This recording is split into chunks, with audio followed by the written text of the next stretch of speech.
नमस्कार. आठवणीचं पान या यूट्यूब चॅनलवर आपलं मनापासून स्वागत आहे.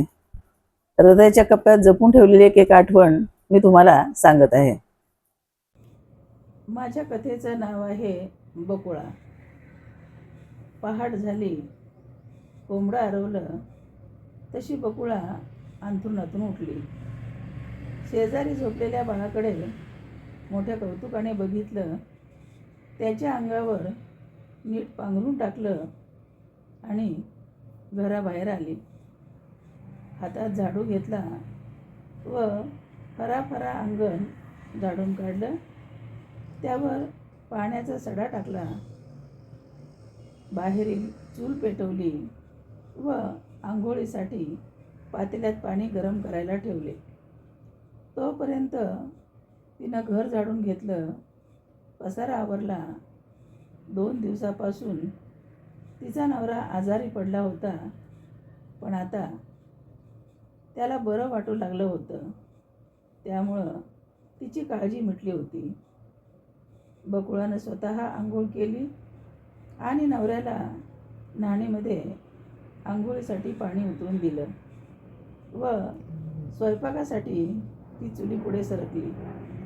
आज सकाळपासूनच तिची कामाची धावपळ सुरू होती, कारण संध्याकाळच्या गाडीनं तिला तिच्या माहेरी जायचं होतं. कालच सांगावा आला होता की तिची आई खूप आजारी आहे. त्यामुळे आईला भेटण्यासाठी तिचं मन सैरभैर झालं होतं. बकुळा तिच्या आई वडिलांना एकुलती एक असल्यामुळे त्यांची देखभाल बकुळाच करायची. तिचा नवराही खूप चांगला स्वभावाचा होता. तोही एखाद्या मुलाप्रमाणेच सासू सासऱ्याची काळजी घ्यायचा, पण 2 दिवसापासून तोही आजारी असल्यामुळे बकुळा बावरली होती. काय करू? आईला भेटायला जाणं खूप गरजेचं आहे, पण नवऱ्यालाही एकटं सोडून कसं जाऊ या द्विधा मनस्थितीत ती होती. तेव्हा तिची ही अवघडलेली मनस्थितीची जाणीव तिच्या नवऱ्याला झाली. तो तिला म्हणाला, बकुळा, तू उदास का दिसतेस? आज संध्याकाळच्या गाडीनं तू जा व मामा मामीला भेटून ये. माझी काळजी करू नकोस. मला आता थोडं बरं वाटतंय. मीही आलो असतो तुझ्याबरोबर, पण म्हणावं तसं अजून बरं वाटत नाही. थोडा थकवा जाणवतो. असं कर, लेकराला घेऊन जा. 2 दिवस तिथं थांब. मामींना बरं वाटल्यावर ये. माझी काळजी करू नकोस. तेव्हा बकुळा म्हणाली, मी एकटी कशी जाऊ? तुमच्याशिवाय मी कधीच घराबाहेर पडले नाही. त्यावर तो म्हणाला, घाबरू नको.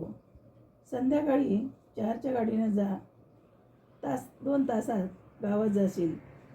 ठीक आहे, असं म्हणून ती स्वयंपाकाला बसली. थोड्या जादा चपात्या आणि भाजी तिनं बनवली. नवऱ्यासाठीही करून ठेवलं आणि आईसाठीही तिनं डबा घेऊन जायचं ठरवलं होतं. स्वयंपाक झाला तसं तिनं दोघांसाठी जेवण्यासाठी वाढून घेतलं. एकीकडे बाळाला मांडीवर घेतलं, त्याच्या डोक्यावर पदर टाकला आणि ती त्याला पाजू लागली आणि दोघं नवरा बायको जेवू लागली. बाळ दूध पीत पीत मस्त झोपून गेला. त्या दोघांचंही जेवण झालं. थोड्या वेळात त्या बाळाला तिनं बाळवत्यात गुंडाळून पाण्यात झोपवला आणि सामान घरदार आवरलं. भांडी कुंडी घासून स्वच्छ करून ठेवली आणि स्वतः आवरायला लागली. बकुळा नावाप्रमाणेच बकुळीच्या फुलासारखी टवटवीत होती. टपोरे डोळे, लांब सडक केस, मध्यम बांधा व गहूवर्णी बकुळा 10 बायकात उठून दिसायची. थोडीशी अबोल पण गोड स्वभावाची होती. बकुळाने केस विंचरले, साडी बदलली, बाळालाही अंगडं टोपडं घातलं, आईसाठी डबा घेतला आईच्या आवडीचा खाऊ घेतला व पिशवीत भरला. नवऱ्याने तिच्या हातात 500 रुपये ठेवले. तिने ते जपून ठेवले व नवऱ्याचा निरोप घेऊन ती निघाली. झपाझप पावलं टाकत ती स्टेशनच्या दिशेने निघाली. खरं तर थोडा उशीरच झाला होता. 4ची गाडी मिळावी या उद्देशाने ती चालू लागली, पण मन मात्र आईच्या ओढीनं केव्हाच माहेरात पोचलं होतं.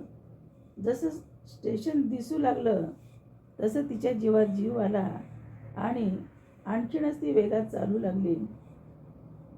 तिनं दूरून पाहिलं, पण स्टेशनवर म्हणावी अशी वर्दळ दिसत नव्हती. ती स्टेशनवर पोहोचली तशी सगळीकडे शांतता दिसू लागली. एकही माणूस तिथे नव्हते. तरी पण मनाचा हिया करून ती तिकीट खिडकीजवळ पोहोचली. स्टेशन मास्तर काहीतरी लिहित होते. तिनं धीर करून विचारले, दादा, 4ची गाडी गेली का? स्टेशन मास्तरने वर मान करून तिच्याकडे पाहिले व परत घड्याळाकडे पाहिले. म्हणाला, बाई, 10 मिनिटापूर्वीच गाडी गेली. हे वाक्य ऐकून तिच्या डोळ्यापुढे अंधारी आली. पुढे काय घडले हे ऐकूया पुढील भागात. धन्यवाद. कथा संपली, पण आठवण राहील. पुन्हा भेटूया अशाच एका नव्या आठवणीसह. व्हिडिओ आवडला असेल तर लाईक, शेअर आणि कॉमेंट करा. चॅनलला सबस्क्राईब करायला विसरू नका आणि प्रेम देत राहा. धन्यवाद.